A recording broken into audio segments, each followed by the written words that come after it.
Yo, what's going on, everybody? It is Straight Out of Austin, and today I'm back for episode number 6 of my Cincinnati Reds MLB The Show 16 franchise series here. And today we are back with the year number 1 offseason, and you can see some of the notifications heading into the offseason. We do have some holes on our coaching staff to fill. But anyway, I wanted to show off this graphic that I made to kind of give you guys, or help visualize my thought process coming into this offseason. So what I've laid out for you guys is kind of, guys in my lineup and in my rotation that I think could be future pieces on this team moving forward, guys that I'm not currently looking to replace, and guys that I'm really looking to build around more so. So those include Joey Votto, Travis Shaw, Devin Mesoraco, Jesse Winker, who's our top prospect left at this point in left field, Eugenio Suarez, and Billy Hamilton. And I kind of showed you guys where I would think they would fit in our future lineup, our kind of World Series contending lineup.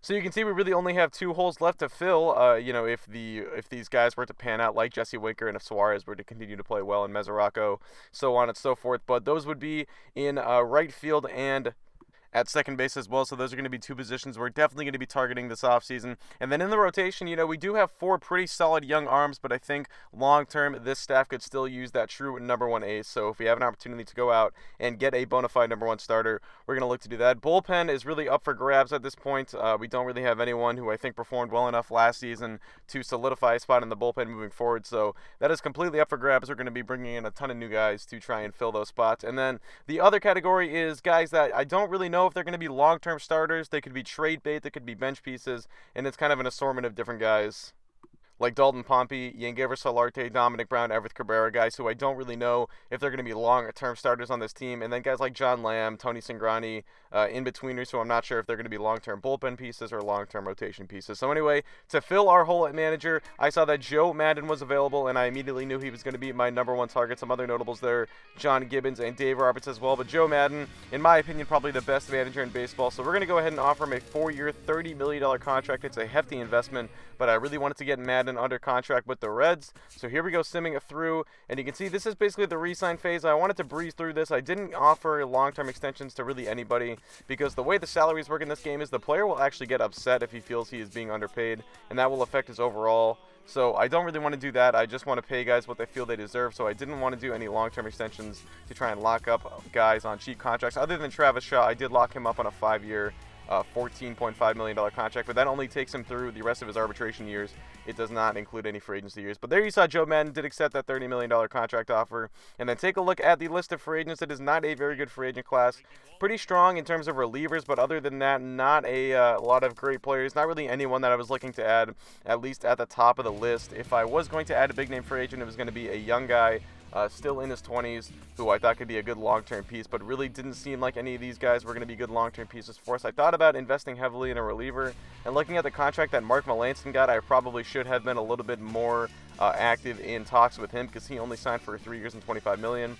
But there you can see we signed a hitting coach, and then we're going to move on to signing some lesser known, or I shouldn't say lesser known, but kind of lower profile free agents here, including some relievers, Ryan Webb, Brad Ziegler, who was only looking for $570,000 because his overall is very low, but his stats in previous years were still pretty good. So I went after Ziegler, Pat Neshek, and Ryan Webb to bring in some veteran arms to the bullpen. And looking at some younger guys around here, Kevin Hill, Randy Sharp were some guys that I thought could be good long-term bench pieces or even just depth in the organization. So signing some of those guys, Gabriel Santiago, another one. Here's the Pat Neshek offer. I'm going to give him a 1-year, $2.5 million contract offer. We'll see if he accepts that. Here is Kevin Hill, the first baseman that I ended up signing. He'll probably provide some bench depth for us this season. A nice left-handed pinch hitter off the bench. A big guy who can hit with some power and force some average. And then moving forward here, you can see some other minor league free agents I'm going after to try and, like I said, just add to the depth in this organization. Pat Neshek eventually signs the 1-year offer. And then a big trade here, Ryan Braun goes to the San Francisco Giants for Jeff Samardzija and Denard Span. This was a pretty interesting move. I wouldn't really have been interested in Braun just because I think we're still, a year or 2 away from being a true World Series contender.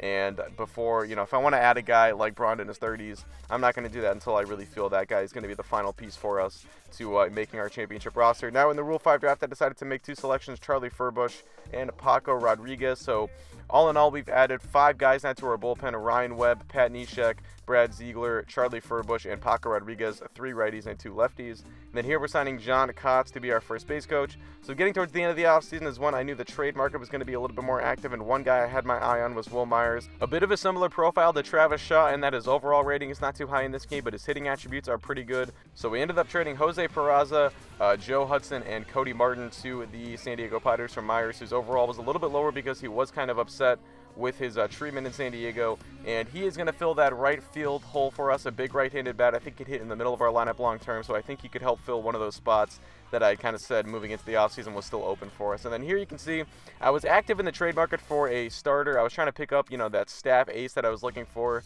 and we had some, different proposals. John Lester, Carlos Rodon. The guy I really wanted was Steven Matz. I figured New York could have shopped one of their starters long term just because they have all 5 of those guys.